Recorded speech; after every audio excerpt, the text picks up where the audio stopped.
কয়েকটা স্পট তো আপনি পরিদর্শন করলেন, কয়েকটা স্পট তো পরিদর্শন করলেন, তো একটু এটা নিয়ে কিছু বলতেন যদি আমরা। না আমরা হচ্ছে কটারকোনার যে মনু নদীর পানি উন্নয়ন বোর্ড নির্মিত যে বাঁধ সেটা দেখলাম। আপনার বিভিন্ন জায়গায় এটা ক্ষতিগ্রস্ত হয়েছে, ধসে গেছে আমরা দেখেছি এবং এলাকাবাসী চেষ্টা করেছে কিছু গাছপালা দিয়ে ওই জায়গাটা মার্ক করে রাখার। এবং এছাড়াও আমরা কাউকাপন বাজারের ওখানে দেখলাম রাস্তার অবস্থাটাও দেখলাম।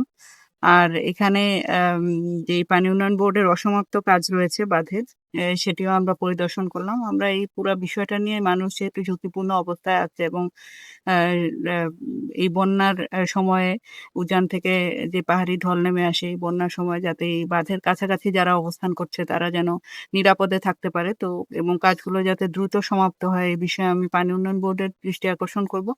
এবং একই সাথে আপনার যদি কেউ ক্ষতিগ্রস্ত হয়ে থাকে তাদেরকে মানবিক সহায়তা বা ত্রাণ কার্য বিতরণের আওতায় এনে তাদের দুঃখ দুর্দশা লাঘবে যদি কিছুটা অবদান রাখা যায় বা উপজেলা প্রশাসনের পক্ষ থেকে হেল্প করা যায় সেই বিষয়টা আমরা দেখছি।